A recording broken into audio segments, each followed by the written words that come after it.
Excellent. Namaste, everybody. Welcome back to our deep learning series, Sunday series. We will continue the discussion of chapter 3. We covered up to verse 9 last week. So, as a good practice, let's start with some chanting, and we can, Anu can help us with some chanting, and then we can go from there. So Anu, if you could chant from maybe from verse 5 to verse 12, that would be great. Sure. Hope everybody has the soft copy of the chanting sheet.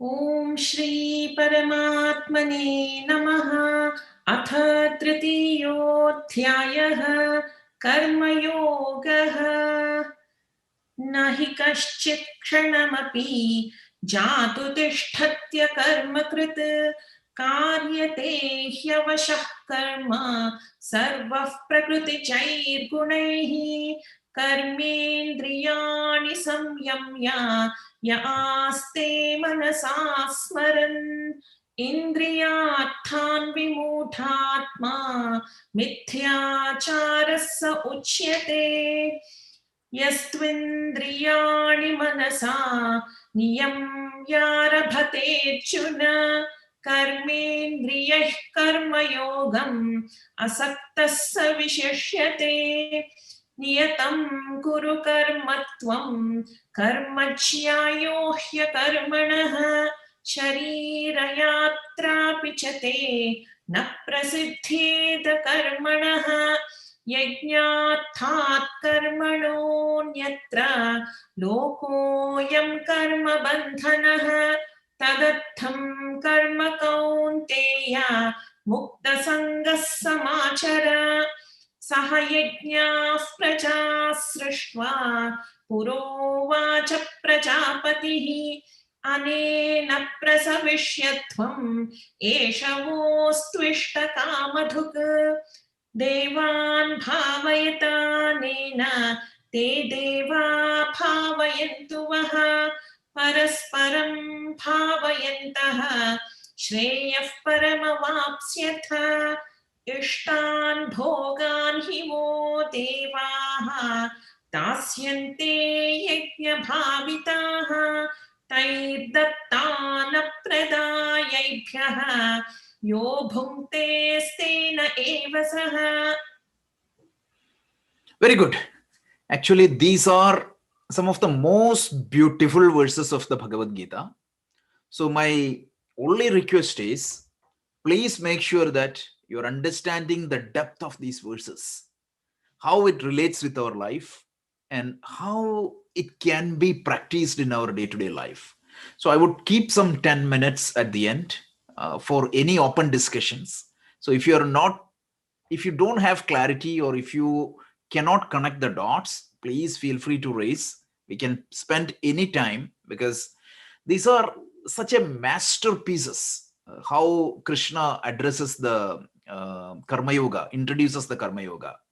And one challenge here is we need to marry two languages. One is the language of the religion to the language of the modern times, because some of these languages appears to be a little bit old, and we need to understand the original contribution of Krishna, how he took some of these ancient practices and overloaded with them with the new meanings. So that's very important. So let's pick up the thread by just connecting the dots to the subject. The whole third chapter got started with a question from Arjuna, because he got completely confused. If knowledge is the only means for resolving all our issues, why am I asked to do my duties? Why don't I go back and start pursue that which gives me solutions to all my problem, which is knowledge? So Krishna said, knowledge is the solution, only solution, but you need to go and do your duties as a yoga. So that itself was confusing. So Krishna clarified, the choice is not given in the steps. In any spiritual journey, there are two steps. and there is no choice in that step. You cannot go to the second step without completing the first step. And what is that first step? You have to have the chitta shuddhi and the chitta sthiti. And the means for that is yoga. And yoga itself means you can see that karma yoga and upasana yoga. So the karma yoga is going to help me to purify my mind, and upasana yoga is going to help me to stabilize my mind. Chitta shuddhi and chitta sthiti. With that purified, stable mind, if I practice, if I try to learn the teachings unfolded by the Vedanta, then the teachings becomes an experiential reality. So karma yoga, upasana yoga, together known as yoga, plus followed by the knowledge. So there is no choice between yoga and knowledge. First you have to do yoga, then you have to do the knowledge. You can do the knowledge early, but that knowledge will not become into your experience. So that is clear. Now the choice where you have is, you can seek this in two different lifestyle. One is, if you don't have much interest into the daily world day activity, you are not interested in raising a family, you are not interested in going to work, you are not interested in going to parties or socializing or movies or anything like that, you are exclusively, you want to dedicate yourself in the study and practice of scriptures, you have a means. That means is known as sannyasa. But even the sannyasi cannot skip these steps. The lifestyle, there is a choice, but there is no choice between karma and knowledge. You have to do the yoga, and then you have to go to the knowledge. No choice. That was the first topic of this chapter. Then Krishna said, forget about everything. Nobody can skip the actions. Even after self-realization, you will have to do action. You quoted a very beautiful words. He said, like, even you cannot maintain your body without performing actions. So everybody will be forced to do actions. So if somebody thinks that naishkarmyam, which is the ultimate state, is giving up all the activities, that is not true. It is not the checklist of a self-realization. It is the checklist of idleness. That is what Krishna said. And that is not the case. And then he brilliantly said, a person who forcefully restraining himself from engaging into the self and the world, but he thinks it and thinks about the worldly activities, he is a hypocrite. Mithyachara sa uchyate, if you remember. And then he said, on the other hand, a person who engages in the world, perform all that needs to be done in the spirit of karma yoga, that person is sa vishishyate, right? So that all we saw. And then Krishna said, so actions are unavoidable. There is no choice between yoga and knowledge. Everybody has to go through these two. The choice is only in the lifestyle. So if there is no choice in performing action, everybody has to do action, then how should I act? That is where we saw last week. We said, Krishna said, see, the problem with the traditional way of acting is the action itself can bind you. Karma bandha, a technical term we heard last week. Yajñartvat karmanonyatra lokoyam karma bandhanaha. The action has a problem because it leaves a mental impression, and that mental impression is going to prompt me to act in a certain way. This is the problem. So how can I act in the world without creating that mental impression? Krishna gave the secret of that action, which is essentially but karma yoga. Convert your actions into karma yoga. How to do that? That was given in the last week. We saw that, right? He said, perform your action as yajna. What is yajna? It's an action as an offering to a higher altar. It could be God. If you don't believe in God, it is a higher ideal, right? Bertrand Russell, he was an atheist, but he did a lot of good actions. Why? Because he performed his action for good causes. So it's not just God, right? A higher ideal. If you offer your action for a higher ideal with a spirit of sacrifice, that actions become yajna. So the yajna's condition we saw, It is Karma Yoga. So the definition we saw last week, what is that? Proper work with proper attitude. What is that proper work? The actions can be categorized into 3 types. One is Sattva, Rajas, and Tamas.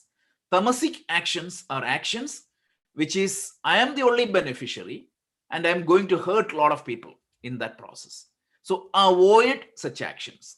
Means don't perform tamasic actions at all, because such actions are not fit for as a worship for God, right? Means we even joked, if you do a puja, you don't use rotten flowers for worshiping God. So just like that, don't use rotten actions or bad action as an offering to God. So that is point number 1. Point number 2, rajasic action. I am the only beneficiary, but the actions are legitimate. Going and doing the work, following the laws of the land, not cheating anybody. So that is rajasic action. That is okay. You can perform that. But along with that rajasic actions, you will have to perform the swatik actions, sattva guna. So these actions, I may or may not be the beneficiary, but definitely it is going to help a lot of other people. So we went one step down. What exactly is the sattvic actions? So we went back to the Vedic roots and we tried to understand. When you say sattvic actions or swatik yajna, they are known as pancha mahayajna. And last week we spent some time and tried to understand what exactly is that pancha mahayajna. We saw that. Anybody remembering what are they? Five yajnas?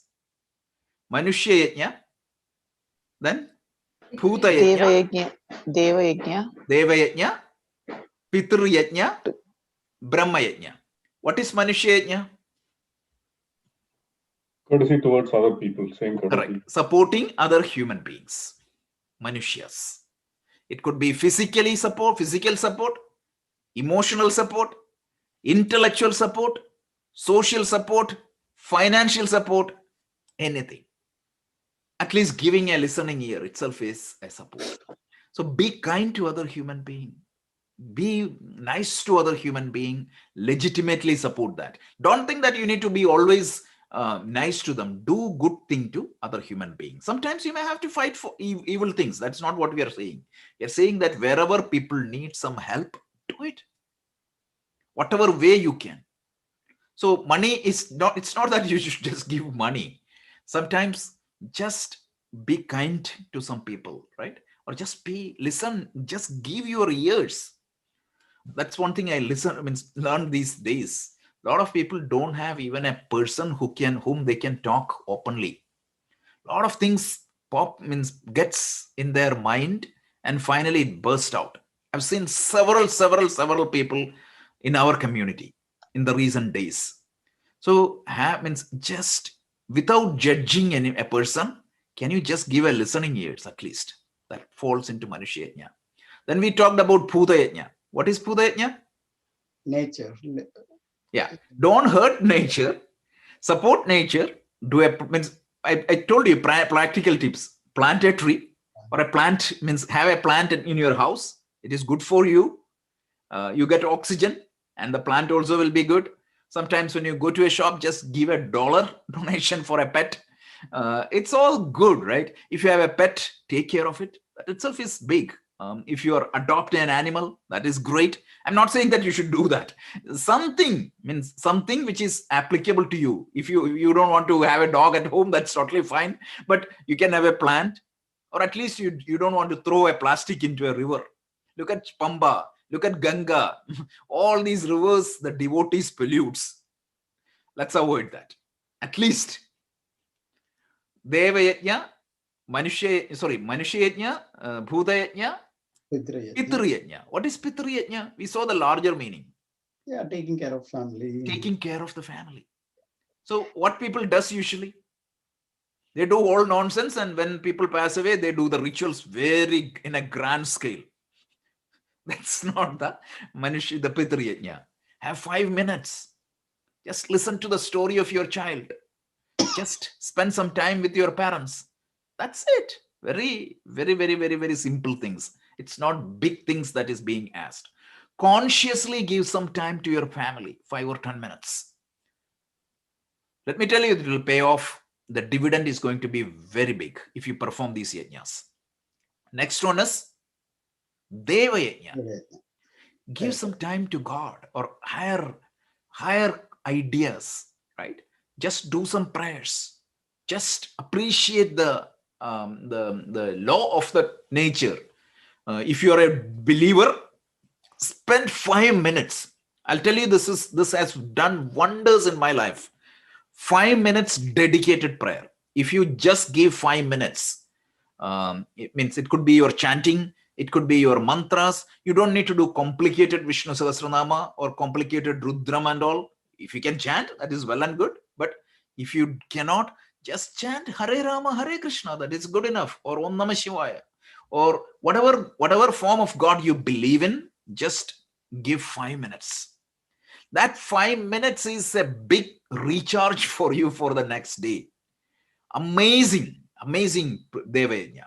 Then finally, Brahma Yajna. Brahma Yajna is what exactly we are doing. At least just read one verse of Gita every day. You don't have to read multiple scriptures. Whatever scripture you follow, whether it is Bible, Quran or Upanishad, it doesn't matter. Just spend 5 minutes reading. And that is why I was telling, even for the daily lifestyle program, include 5 to 10 minutes reading. It is going to pay off its dividend very heavily. Like, we cover 3 verses every week. If you can read that 3 verses, take one commentary and read 3 verses. Even if it is not a commentary, just contemplate upon the meaning, study and propagation of the scriptures. So this is Pancha Mahayajna. When you do this, and then the second part, this is the proper action. Proper action means you are only doing yajna.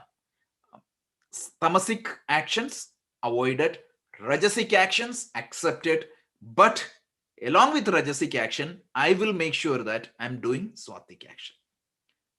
Now, is that going to make it Karma Yoga? No.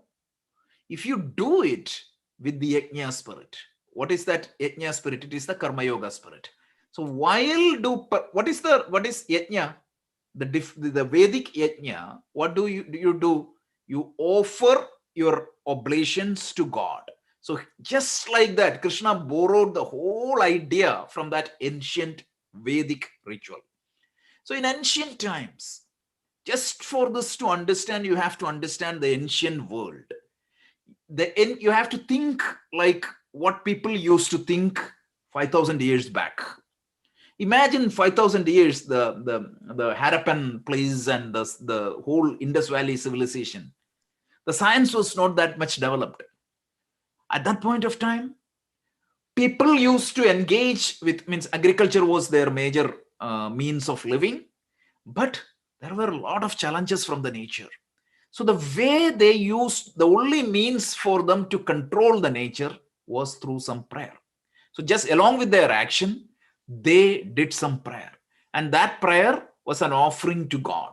So they used to do like have a fire, and they used to put things in that fire.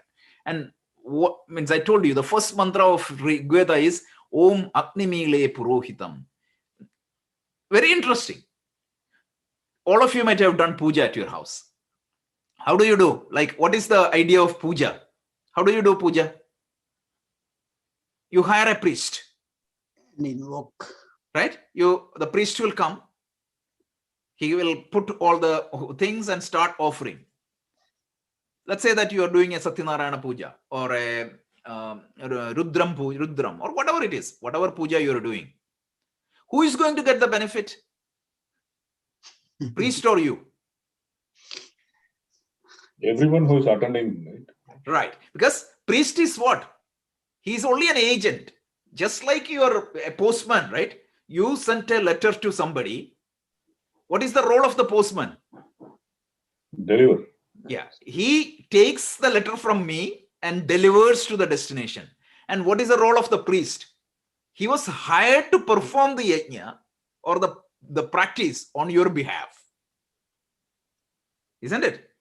Yeah. Like that, the role of Agni is also like that. Agni mele purohitam. Oh Agni, let you become the priest. Let you take these oblations and take to the final destination of God.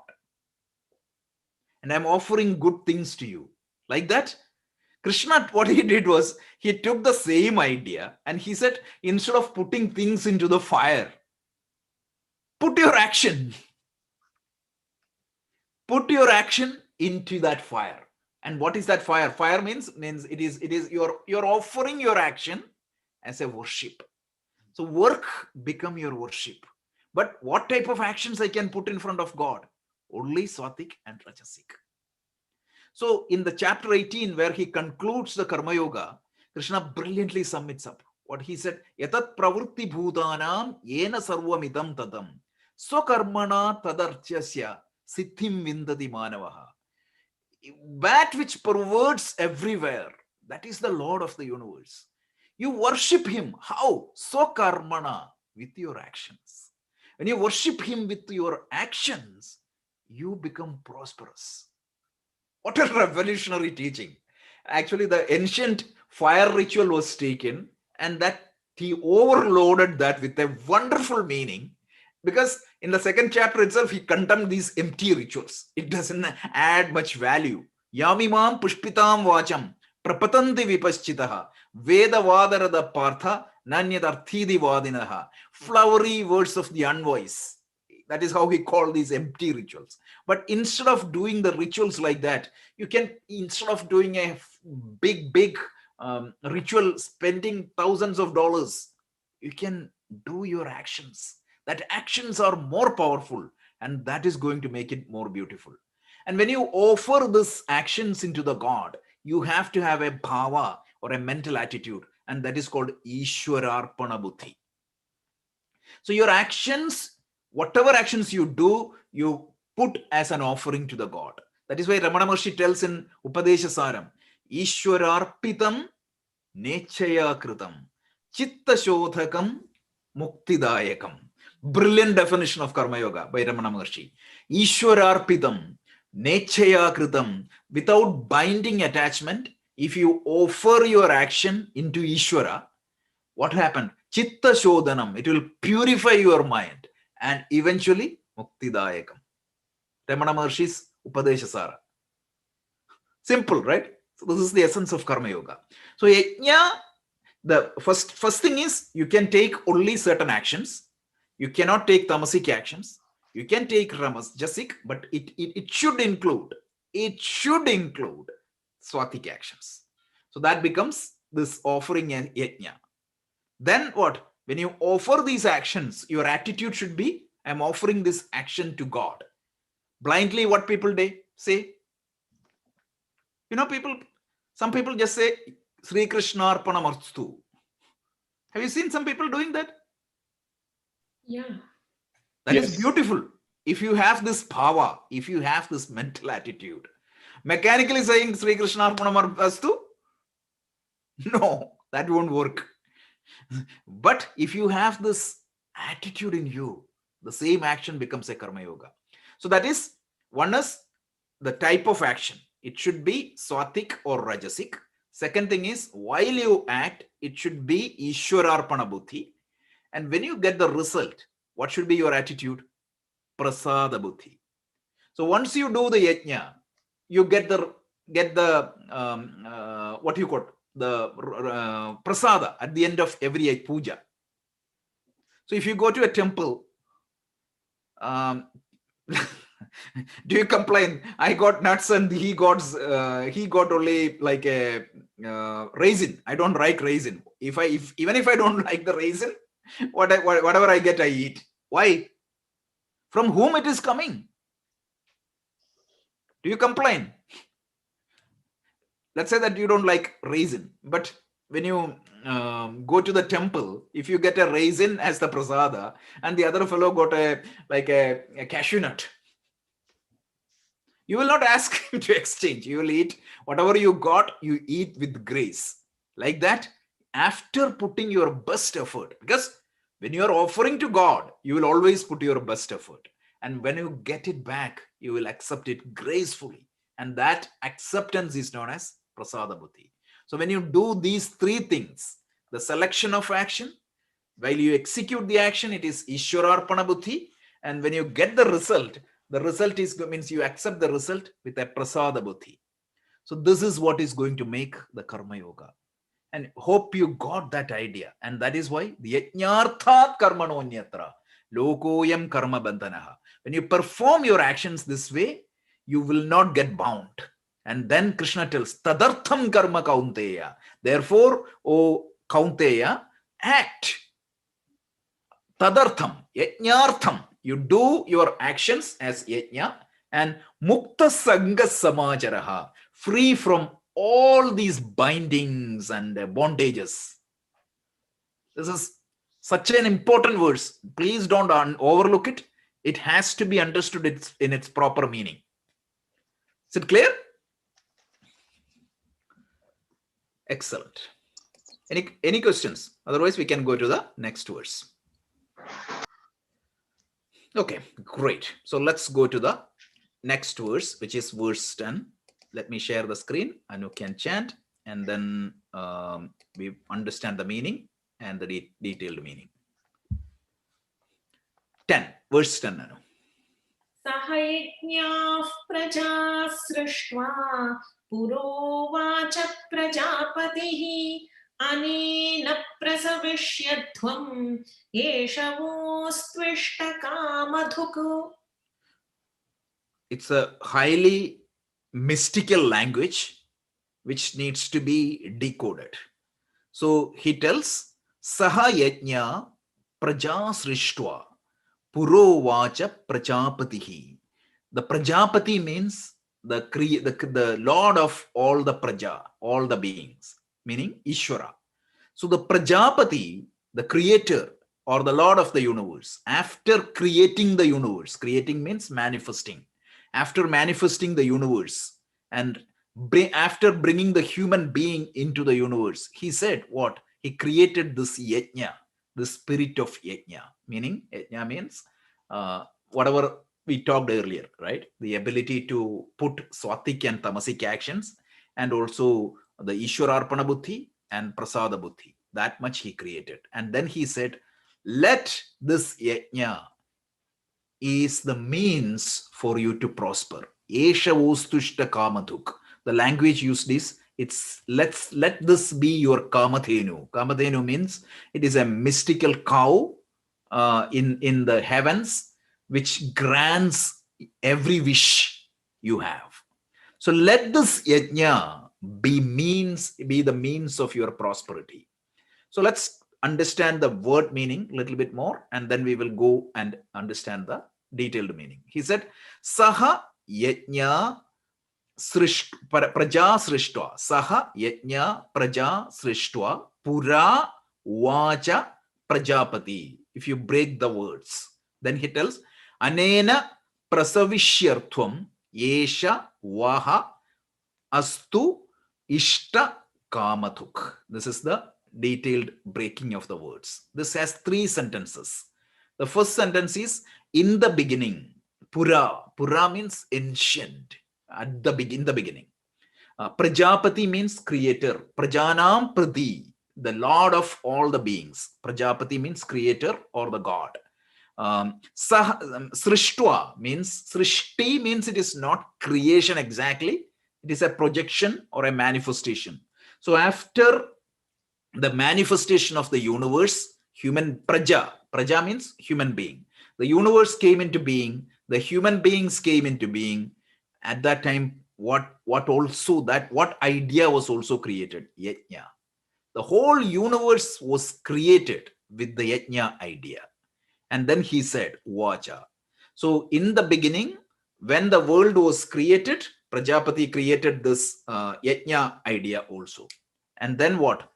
He said, this yajna, anena prasavishyarthvam. Prasavishyarthvam means, may you become prosperous. May you get growth. Then what? May this yajna astu ishta kamathuk for you. May this becomes the means for your prosperity. Highly religious language, highly mystical language. We need to understand that. So let's try to understand. I think all of you say this very often, God's will. What is God's will? Who here not use that word, God's will? Let thy will be done. Thy will be done, not mine, not mine. Christians say that. We say that. Everybody say that. Can you tell me what do you mean by God's will? It's very context sensitive, right? Right. If I win something, Mm. and if I'm a wise man, it's all God's thing. On the same thing, if I lose something, in spite of my best efforts, I don't get the result. Still, I Right. say it's God's will, right? Yeah. Very Let's go back, context right? This is good word. I was thinking about this and I was thinking, what is my will? Like, let's think from a human context. So now it's 5 o'clock, 5:30. At 4:30, you had a choice. You could have gone and watched a movie. You could have a coffee and sit at home, or you could have slept, or you could have come to the Gita class. You picked up a choice. God's will. Morning, you had a yoga class by Gina. You had a choice. You could have slept, you could have gone to the yoga class, or you could have gone somewhere. So a will came into picture. It cannot be called as a free will always, but at least we have a will which allows us to choose from a set of possibilities. Am I right? Yes. Think through very scientifically. We need to understand this very properly. So the human will is going to give you to pick something from a set of possibilities. Can that be interpreted that way? Yes.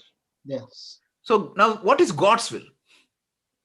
Today morning, God woke up from the sleep and he had to pick up from a set of possibilities. Is that what God will is? So today I decide, God decide, let's say that you're God. You decide, okay, let there be corona in the world. Or tomorrow he decide, let the vaccine comes in. Or day after tomorrow he decide, let that guy get lottery, or let that guy get cancer. Is that the will we are talking about, God's will?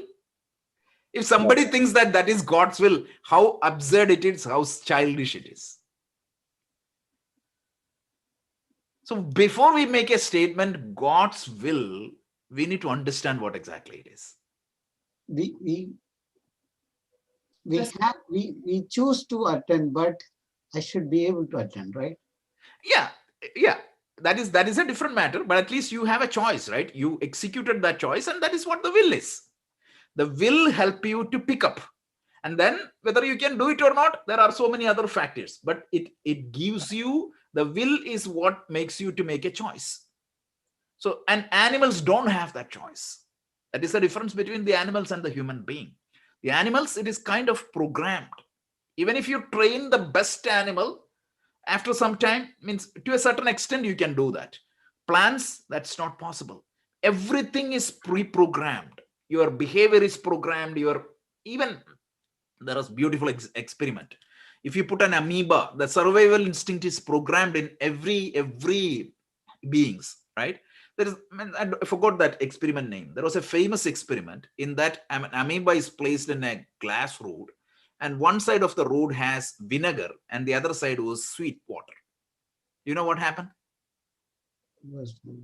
The amoeba moved towards that sweet water.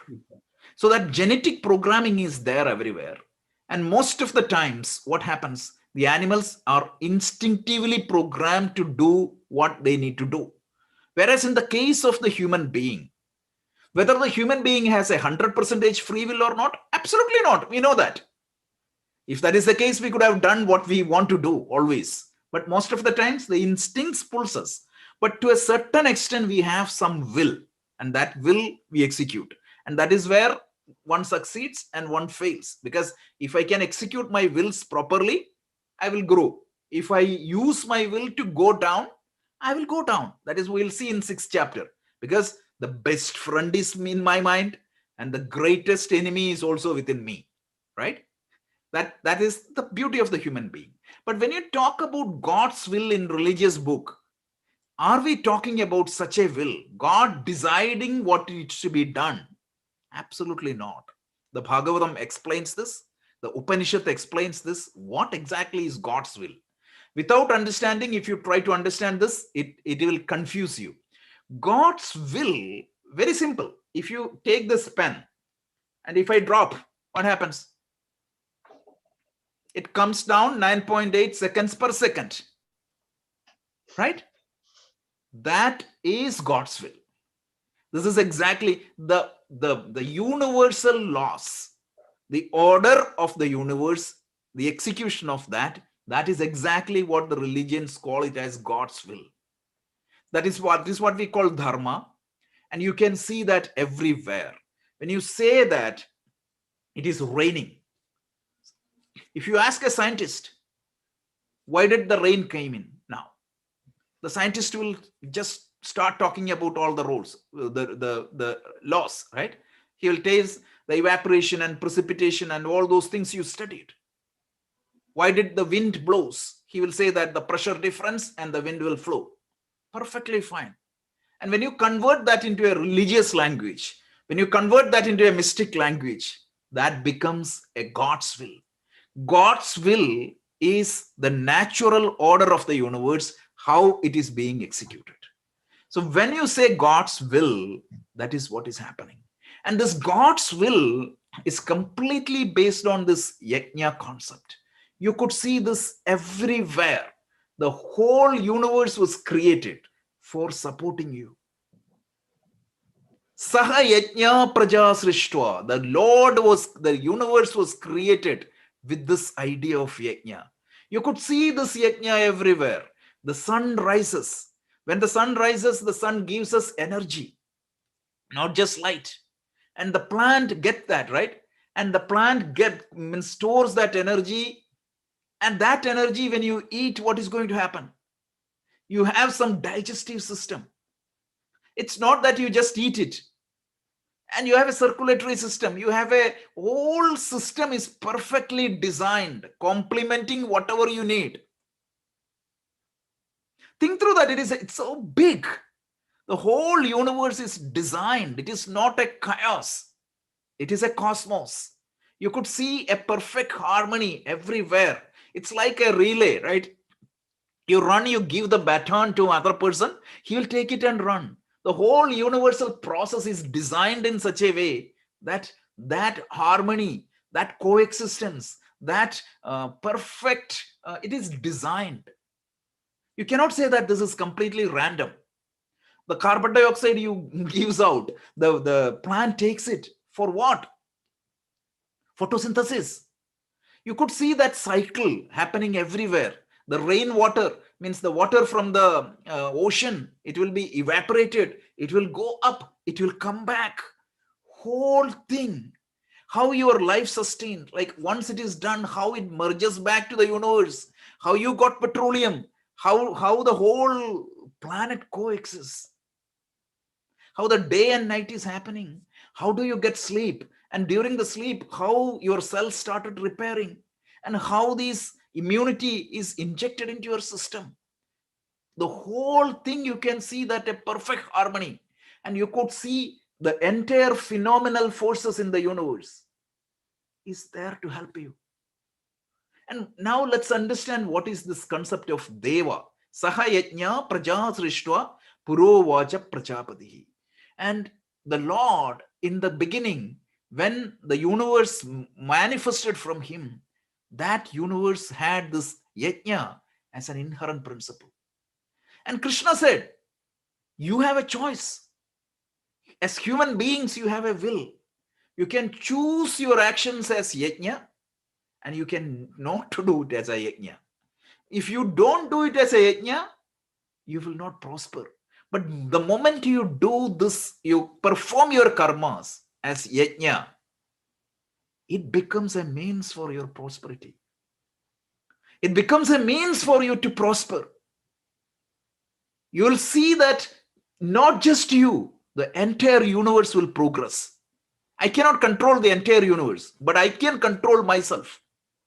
I can choose to act in yajna spirit. And when I act in yajna spirit, there is a drishtaphala and there is an adrishtaphala. Drishtaphala is what? my performance becomes 10 times better. Efficiency in action will come in my actions. Second thing is that I will grow. I will grow a lot because I'll be freed from the stress and anxiety extremely. This is the Drishtaphala.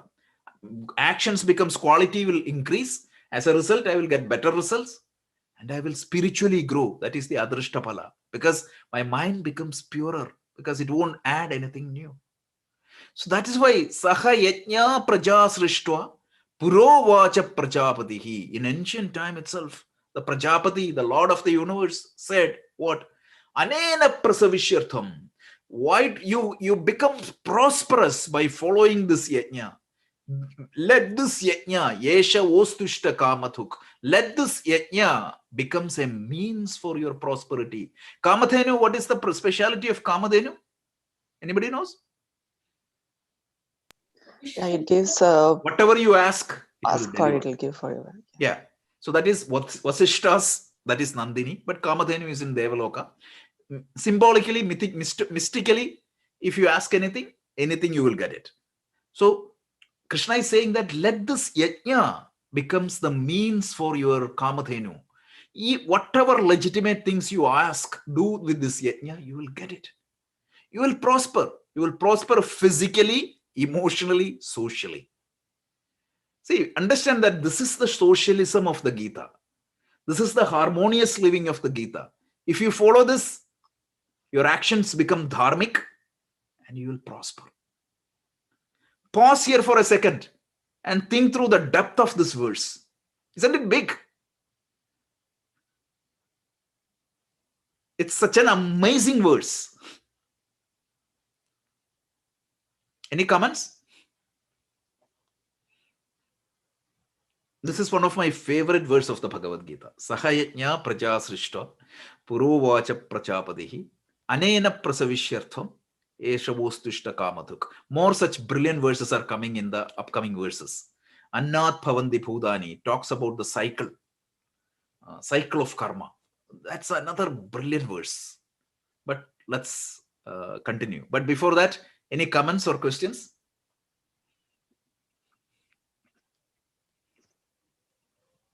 Okay. Hey, one question, Rajeshji. Yeah. You talked about everything is pre-programmed, right? So how do you explain this? Say the butterfly effect, right? I don't know if you've heard of that, right? A butterfly flaps its wings somewhere, and then it turns around and then becomes like a hurricane or whatever, right? 1,000 miles away from that. So how do you explain that? Was it pre-programmed or? No, when I said pre-programmed, what exactly I said pre-programmed? Let's add a constraint there. The behavior of the plants and animals, the life at its lower level. No, everything else is not pre-programmed. Only the behavior of the animals and plants. Animals have a little bit more choice, but plants do not have. And you can think, right? The brain, its evolution in the modern science also talks exactly the same. The brain, from a reptilian brain, it became mammalian brain. You had a little bit more intelligence. But when the mammalian brain became human brain, you had more choices. The animals won't break the cycle. The trees and the animals won't break the cycle. But only being in the universe who can destroy the universal cycle. Okay, he's a human being. He's the human being. Okay. Thanks. So great. Good questions. Let's talk about that. Let's continue the verses.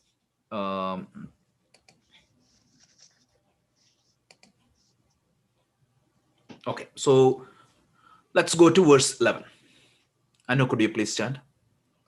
Devan bhavayatanena te deva bhavayantu vaha parasparam bhavayantaha shreyah paramavapsyatha. So this verse highlights the universal cooperation between man and nature.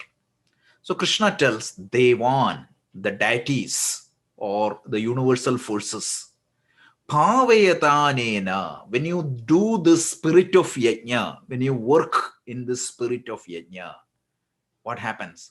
You're propitiating the devas. And the devas, in return, they will propitiate you back. So, te deva bhavayantuaha. So, you are cherishing the devas by doing this yajna, and these devas will cherish you back by giving beautiful results. And you both will cherish each other. Parasparam bhavayantaha.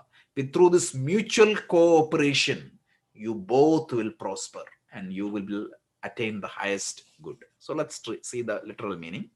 So devan bhavayataha anena te devaha bhavayantu vaha parasparam bhavayantaha shreya param avapsyasaha. So this is the word literal breaking up of the words. So there are three sentences. The first sentence is propitiate the deities or the devas with this yajna. So with this meaning, with this yajna, if you act in this yajna spirit, what is going to happen? You are propitiating the deities. And then Krishna tells, may these te deva, may these deities propitiate back to you. So when you propitiate your deities, they are going to propitiate back to you. And then tells parasparam bhavayantaha, by one another propitiating or cherishing, you shall gain avapsyasa. What is that? Param avapsyasa, param shreya avapsyasa. You are getting the ultimate good. So now let's try to understand what exactly it is. So before that, we need to understand another technical term. What is devas? What is deva in our scriptures? You may say Indra, Varuna, Agni, Vayu, all those are devas. That is the mystical, mythological meaning of devas. But what exactly is deva? It's the capacity of all these physical forces. Absolutely. So the simplest way to think that is a government. IRS is part of the government. And IRS may have multiple divisions. NJ division of taxation is there. All that is part of that one government.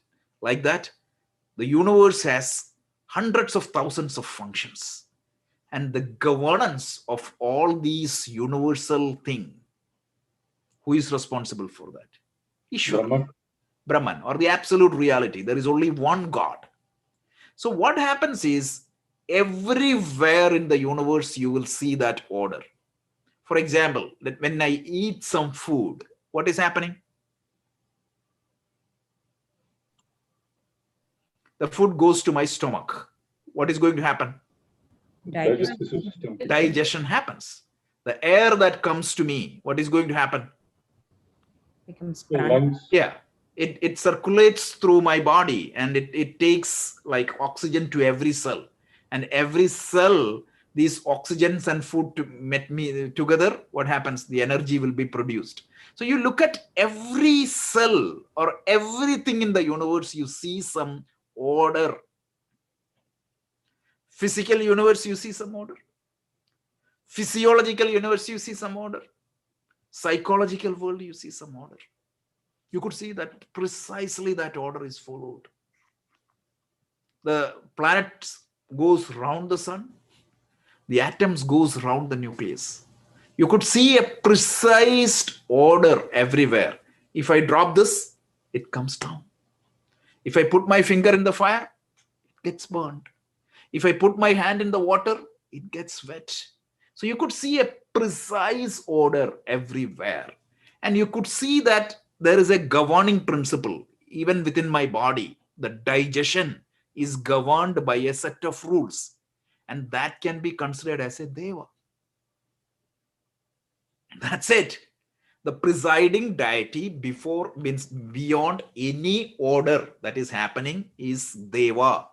And these devas report up to Mahadeva or Parameshwara. So everything is what? The government functions through IRS. Like that, my digestive system is a part of the overall global order of the universe. The manifestation of the day and night, the digestion of the food by the plants, that is another deva. So there are millions of devas around us. Each deva has a specific function, and these devas do not have any existence by its own. They're depending upon the absolute reality or the Brahman or the Ishvara. And depending upon the function what they perform, they are given different names. Depending upon the function, the police cops are given a name, FBI is given another name, and the educational department is given another name. Everything is part of the government. Just like that, depending upon the functionality performed by each of these phenomena, some of them would be the phenomenal forces like wind or rain or the fire or the what is happening in my Jadaratni, everything is Deva. In our culture, how many devas are there, by the way? 30,000 something. 330. No, actually, Million. yeah, 330 million. 130 million. It just say that it is infinite. That's it. So there are hundreds of thousands of millions of function presiding deities are there. So every phenomenon, there is a presiding deity symbolically represented as Deva.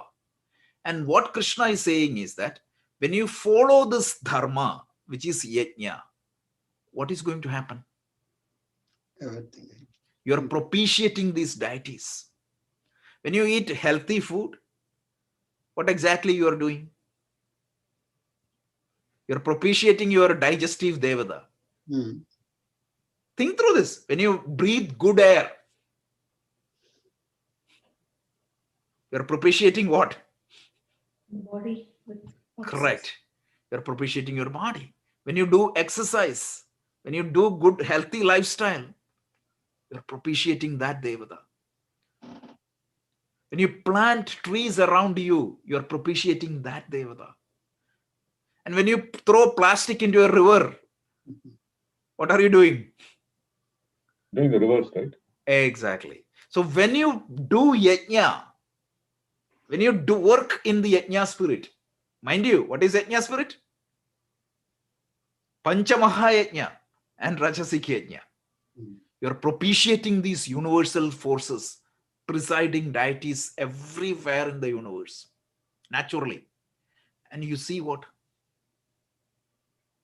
When you eat good food and do the exercise, what is the digestive devata gives you back? Good sleep, right? Good sleep, good digestion, good health. They are going to propitiate back to you. So what happens? There's a perfect harmony between you and the devas.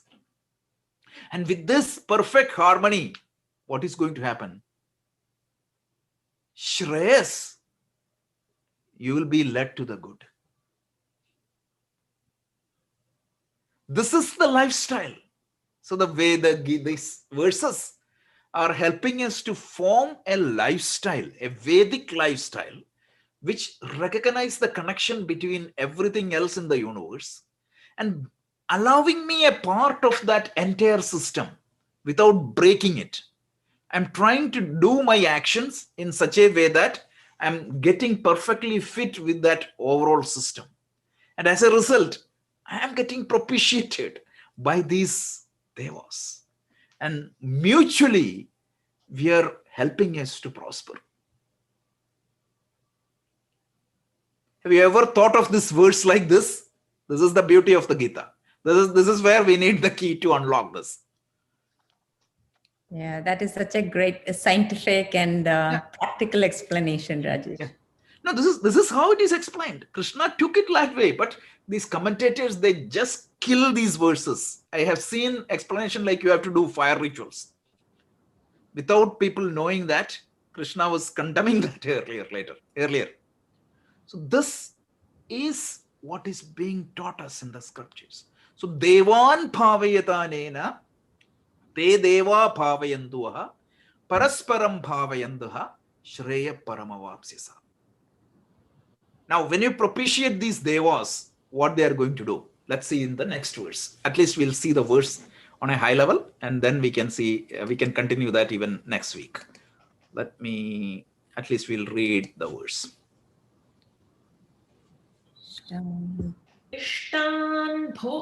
इष्टान् भोगान् हि वो देवाः दास्यन्ते यज्ञभाविताः तैर्दत्तानप्रदायैभ्यः यो भुङ्क्ते स्तेन एव सः.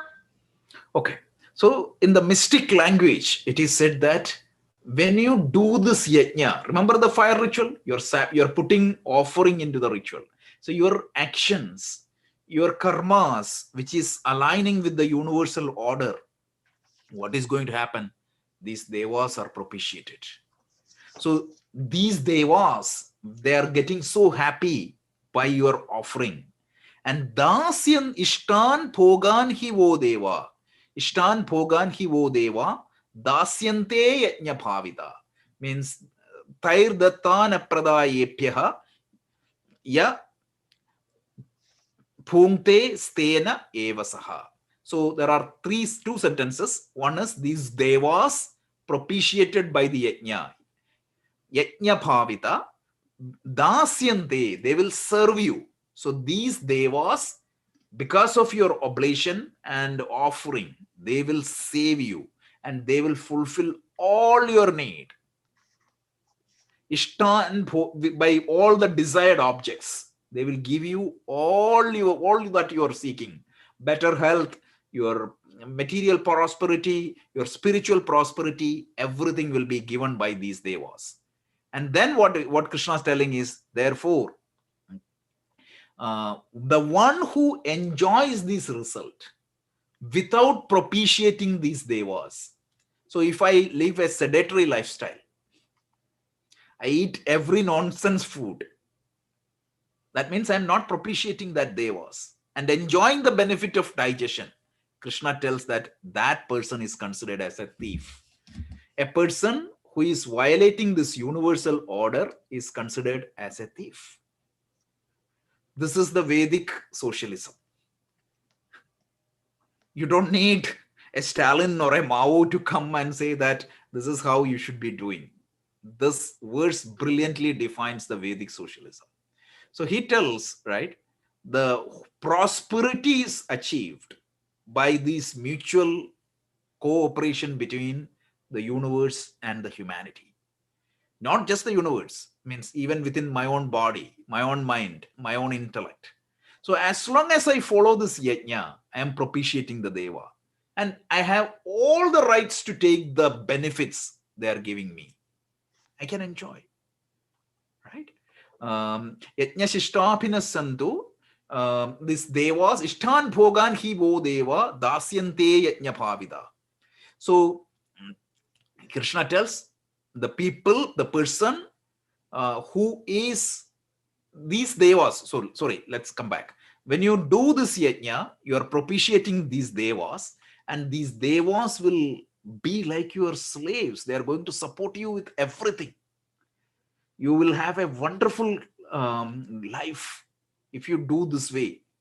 And then he tells a person who is violating this, he can be considered as a thief, because you are enjoying the benefit provided by the universe, but you are not conforming to the laws of the universe. We will pick this verse back next week and elaborate a little bit more. But hope you got the depth of these verses. This is the beauty of the Karma Yoga. So let me pause here. Anything anybody wants to discuss or comment? Because when I was studying these verses first time, I was completely stunned by the depth of these verses of that chapter. Rajesh, one comment just wanted to make. So when they talk about all these devas and all, obviously in our scriptures, they talk about even demons too, right? Obviously, like all good and bad together. So, so when we talk about all these offerings and all propitiating devas, the same way that they can be considered like propitiating these demons kind of thing. That's why we get that. I mean, just a thought, because they always go hand in hand, right? They always talk about the good. Yeah. So demons, right? So demons are exactly the means just like the one that principles which try to disturb this harmony. So I always give that example, Hiranyakashipu. Where is that Hiranyakashipu? It's within me. Inside you. So the definition of Hiranyakashipu is what? Bad thoughts. Hiranyaksha, Hiranyakashipu. Hiranyaksha is very simple to understand. He tells the person who always look at Hiranya means gold. Extreme materialist, that is Hiranyaksha. So every demons are within me. Every devas are also within me. And this is a very brilliant topic in the Gita. The 16th chapter of the Gita is exactly this topic. Deva Surika Sampatti. Those who attend our summary sessions in Hindi, I think they covered this in the last 1 or 2 weeks back, right? Deva Surika Sampatti. What exactly is the Devas in me? What exactly is the Asuras in me? There is a brilliant discussion later in the Gita. The problem is, at least in my perspective, the problem is we objectify these things and we think that all these are things like these serials and all created an image.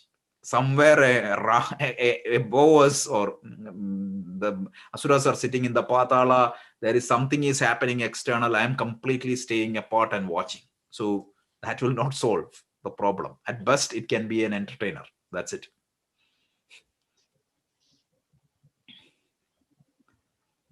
Any other comments?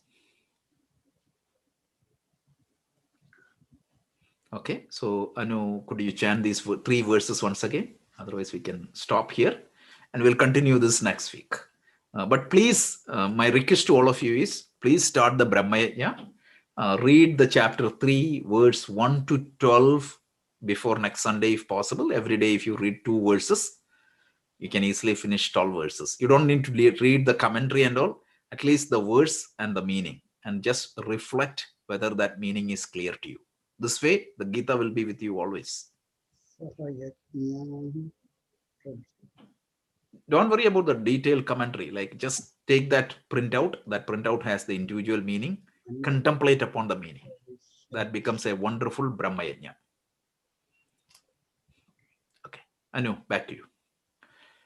यज्ञार्थात् कर्मणोऽन्यत्र लोकोऽयं कर्मबन्धनः तदर्थं कर्म कौन्तेय मुक्तसङ्गः समाचर सह यज्ञाः प्रजा सृष्ट्वा पुरोवाच प्रजापतिः अनेन प्रसविष्यध्वम् एष वोस्त्विष्टकामधुक् देवान् भावयतानेन ते देवा भावयन्तु वः परस्परं भावयन्तः श्रेयः परमवाप्स्यथ इष्टान् भोगान् हि वो देवाः दास्यन्ते यज्ञभाविताः तैर्दत्तान प्रदायैभ्यः यो भुङ्क्तेस्तेन एव सः.